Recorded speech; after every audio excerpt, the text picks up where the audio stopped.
ওনার কথা এখানে নিয়ে আল্লাহ মামুনুল হক লুচ্চা না, এটা প্রমাণিত হয় নাই, বুঝি নাই। বলো মামুনুল হকের কথা জি কোরআনের কথায় লেখা আছে জি, আপনি এটা বয়ানে নিয়ে আসেন। আল্লামা মামুনুল হকের কথা কোরআনে থাকা লাগবে কেন?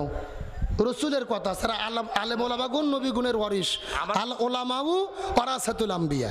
আমার কথা শুনুন, জি উনি একজন লুচ্চা, হ্যাঁ ওনার কথা এখানে নিয়ে আল্লাহ মামুনুল হক লুচ্চা না, এটা প্রমাণিত হয় নাই। উঠে যান না ভাই, এখানে আসেন, বসেন, এখানে আসেন।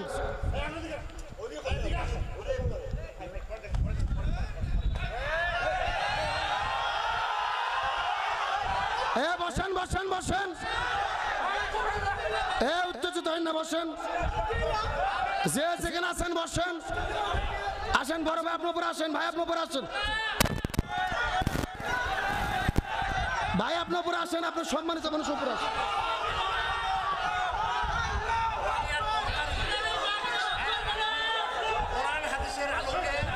আপনি এখানে আসেন, এই লোকগুলো বসায়, আপনি এখানে আসেন, যে যেখানে আছেন বসে পড়েন, 5 সেকেন্ডের মধ্যে বসে পড়েন। জি, যে যেখানে আছেন বসেন, যে যেখানে আছেন বসেন, যে যেখানে আছেন বসেন। যে ভাইজান আপনি উপরে আসেন, আপনি উপরে আসেন, আপনি উপরে এসে বসেন। আপনার যেই প্রশ্ন উত্তর পাবেন, আসেন। আমরা যতগুলো কথা বলছি কোরআন হাদিসের বাইরে কোনো কথা বলি নাই। আমি কি কোরআন হাদিসের দলিল ছাড়া কোনো কথা বলছি? কথা বলেন, বলছি। এখন বসেন, যে যেখানে আছেন বসে পড়েন, উত্তেজিত হবেন না, বসে পড়েন, যে যেখানে আছেন বসে পড়েন। আলোচনা চলবে, কোরআনের কথা চলবে ইনশাআল্লাহ। যে যেখানে আছেন বসে পড়েন, যে যেখানে আছেন বসে পড়েন। বসেন বসেন,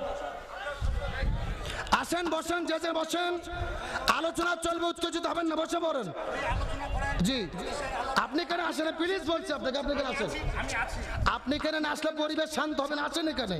আল্লামা মামুনুল হক মুক্তি পাওয়ার পরে দেখেছেন, মাইক নেওয়ার পরেই তিনি হুঙ্কার দেওয়া শুরু করেছেন, প্রমাণ করেছেন বাঘ খাঁচায় বন্দি থাকলেও হুঙ্কার দেয়, মুক্ত থাকলেও হুঙ্কার দেয়। তিনি বলেছেন কোনো আমাদের হিংসা নেই, আমাদের কোনো আক্রোশ নেই। ইউসুফ নবী সবাইকে ক্ষমা করেছে, আমরাও ক্ষমা করলাম। এই জমিনে কোরআন প্রতিষ্ঠার জন্য কাজ করব, বাঁচলে আমরা খিলাফত কায়েম করব, আর মরলে শহীদ হয়ে যাব। বাঁচলে খিলাফত, আর মরলে শহীদ, আমাদের কোনো টেনশন নেই। একটা মেসেজ তিনি দিয়েছে যে বাংলাদেশে ইসলামী আমাদের যে বর্তমান অবস্থা, এর দুর্দিনের একমাত্র কারণ কোন ব্যক্তি নয়, কোন ইসলাম বিদ্বেষী শক্তি নয়, ইসলাম পিছিয়ে থাকার কারণ আমরা হুজুররাই একদল হতে পারিনি। এই হুজুর ওই হুজুরের বিরুদ্ধে ফতুয়া, ওই হুজুর ওই হুজুরের বিরুদ্ধে ফতুয়া। এই জন্য আল্লামা বলেছে না, আর দলাদলি নয়, যে ঘরনার হোক, কওমি হোক, আলিয়া হোক, হেফাজত হোক, চরমোনাই হোক, জামাত হোক, ইসলামের কথা যারা বলে, একদল হওয়া ছাড়া এই বাংলার জমিনে মুসলমানদের মুক্তি হতে পারে না। তার মানে বোঝা গেল এক হওয়া ছাড়া কোনো উপায়। আমার প্রবন্ধুগণ, মুসলমান ভাইরা, এই বাংলাদেশের স্বাধীনতার মহান স্থপতি বঙ্গবন্ধু শেখ মুজিবুর রহমানের জীবনী আমি পড়েছি। অসমাপ্ত আত্মজীবনী পড়ে যতটুকু বুঝেছি, যে বঙ্গবন্ধু শেখ মুজিবুর রহমানের জনপ্রিয়তার পেছনে অন্যতম কারণ হলো তিনি যতবার জেলেবন্দি হয়েছে তার জনপ্রিয়তা তত বেড়ে গেছে। কথা কন না কে? একই রকম ভাবে আলেমেরাও যদি বন্দী হয়, জনপ্রিয়তা কমে না, বাড়ায়া দেয় কে? গত 2 দিন তা প্রমাণ হয়ে গেছে। আমাদের আল্লামা মামুনুল হক জাতীয় নেতা হয়ে ভেতরে ঢুকেছে, আন্তর্জাতিক নেতা হয়ে বের হয়ে চলে এসেছে। হযরত ইউসুফ আলাইহিস সালাম 10 বছর জেল থেকে বের হওয়ার পরে মিশরের রাষ্ট্রপতি হয়েছে। আমরা মনে করি আজ হোক কাল হোক, বাংলাদেশের মুসলমানরা যদি দিন বোঝে, ইসলাম বোঝে, কোরআন বোঝে, এই বাংলাদেশের সিংহাসনে আলেমরাই যাবে, কোরআন দেই বাংলাদেশ চলবে ইনশাআল্লাহ। এই কোরআন দেই সমাজ চলুক আমরা চাই কি চাই না? আমরা রাজনৈতিকভাবে যে কোনো দল করতে পারি, আওয়ামী লীগ, বিএনপি, জামাত, জাতীয় পার্টি ব্যক্তিগত ব্যাপার, কিন্তু মুসলমান যদি হই কোরআনের পক্ষে আমাদেরকে থাকতে হবে। আল্লাহ তাআলা কোরআন এবং ইসলামের পক্ষে থাকার তৌফিক দিক, বলেন আমিন। আপনি বসে থাকলেন না, না নয়ডাঙ্গি নয়, ওই দিকে একটা করলাম শাশুয়া, হ্যাঁ যে শাশুয়া, জি। আমি 2-3টা মাহফিল করলাম, ভাই শুরু থেকে শেষ পর্যন্ত বসে থেকে শুনলো। ভাই বুঝলো না যে ওয়াজ কোরআনের হলো না বাইরের হলো। আপনি ভালো মতো না শুনলে কোরআনের কথা বুঝবেন কি? পরিপূর্ণভাবে শুনতে হবে, না শুনে লোকমা দেওয়ার কোনো সুযোগ। তাহলে চিৎকার করে বলেন আলেম কত প্রকার। 3 নম্বর হলো দরবারি, দরবারি হুজুর আছে না নাই? আর 4 নম্বর হলো দরকারি। 4 নম্বর কি? দরকারি হুজুর কাকে বলে ভালো করে বুঝবেন। দরকারি হুজুরগুলো কোরআনের হক কথা বলে, কোরআনের সত্য কথা বলে, জালেমের জুলুমের ভয় করে না, প্রয়োজনে জীবনের সর্বোচ্চ বিলিয়ে দেয়, তারপরেও বাতিলের কাছে মাথা নত করে না। তাহলে আলেম হলো 3 প্রকার, সরকারি, তরকারি, দরকারি আর হলো দরকারি, আর হলো দরবারি। দরকারি হুজুর হক্কানি আলেম।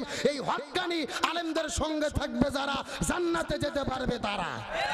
এখন চিৎকার করে বলেন আমরা কি হক্কানি আলেমদের সঙ্গে থাকতে চাই? হক্কানি আলেমদের সঙ্গে কারা কারা থাকতে রাজি আছে? দুটি হাত আল্লাহকে তুলে দেখায়।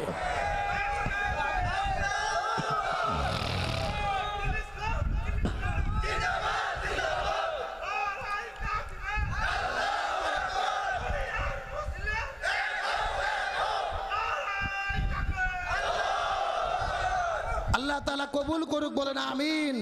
তারা চিৎকার করে বলেন আলেমদেরকে হেফাজত করবে কি? আরো জোরে বলেন। আমার প্রিয় বন্ধুগণ, মুসলমান ভাইরা গভীর মনোযোগ। আল্লাহ তাআলা ইমানদার মুসলমানদেরকে কেমন করে সম্মান দান করবে কথাগুলো সুন্দর করে বোঝার চেষ্টা করবেন।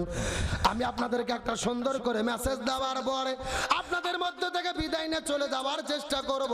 কথাগুলো সুন্দর করে বোঝার চেষ্টা করবেন। আল্লাহ তাআলা আলেমদেরকে কেমনে সম্মান দান করে। এই ভারত উপমহাদেশের ভেতরে আল্লাহর একজন জগৎ বিখ্যাত আল্লাহর ওলি ছিল, আল্লামা খাজা কুতুবউদ্দিন আলবে কালকাকি রহমতুল্লাহ আলাইহি।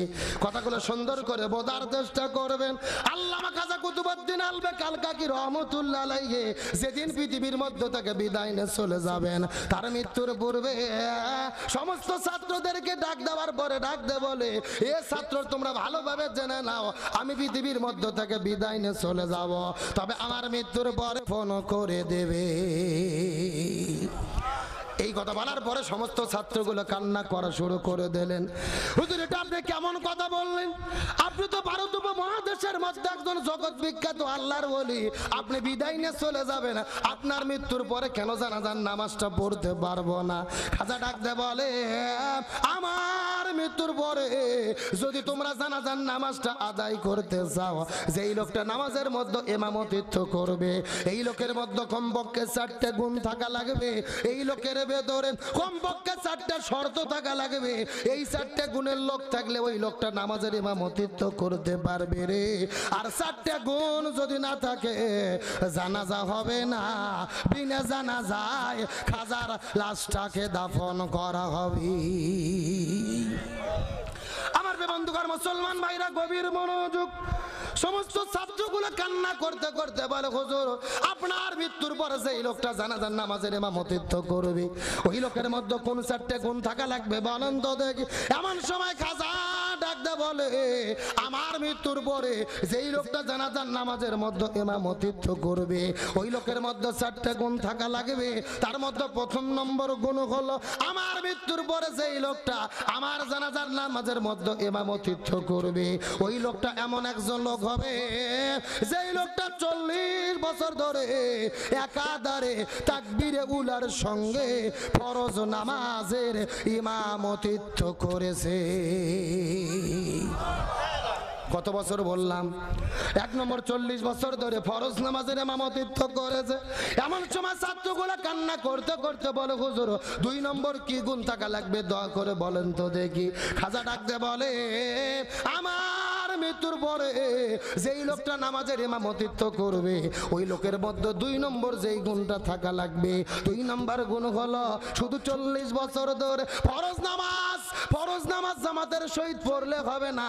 2 নম্বর যেই গুণটা থাকা লাগবে, ওই লোকটা এমন একজন লোক হবে রে যেই লোকটা 40 বছর ধরে ফরজ নামাজ জামাতে পড়ার পাশাপাশি রাতের বেলা ঘুম থেকে উঠে তাহাজ্জুদের নামাজটাও পড়তে মিস করে না।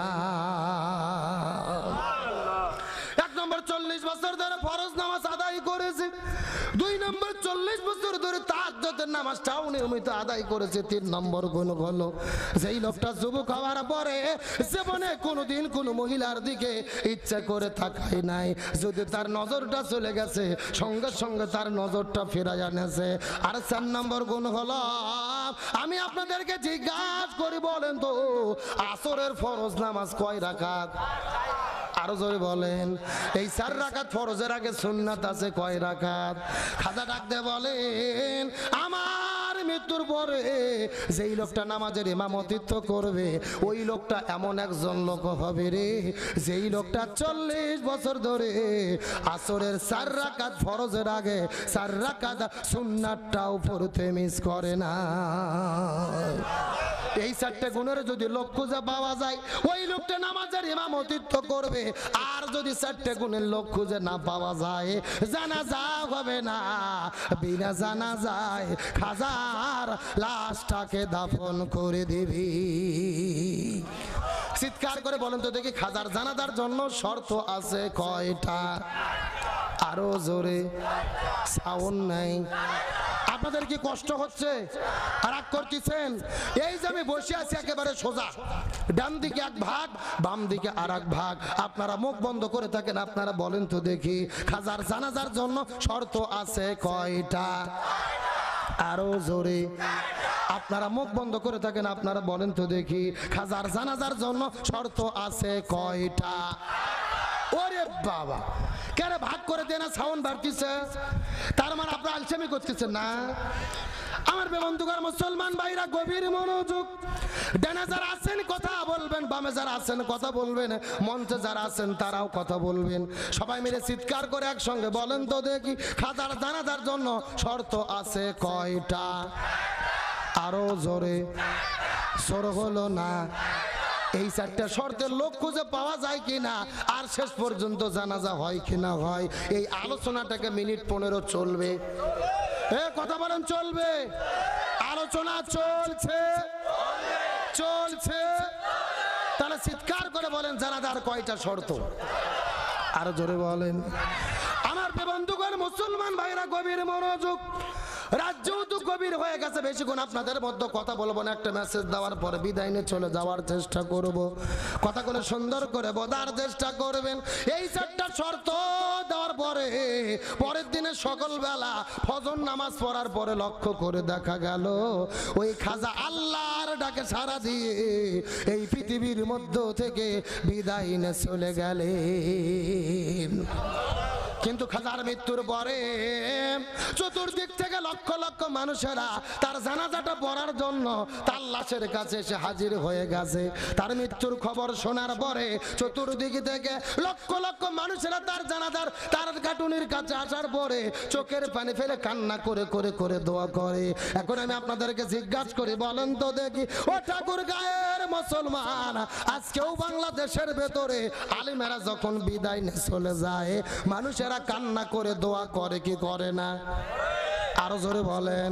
এই যে আমাদের দেশের মধ্যে থেকে গত 6 মাস আগে ওই যে কোরআনের পাখিটা বিদায় নিয়ে চলে গেল, এই বাংলাদেশের 68,000 গ্রামের ভেতরে এমন কোন গ্রাম নাই যেই গ্রামের ভেতরে মানুষেরা তার জন্য কান্না করে দোয়া করেনি।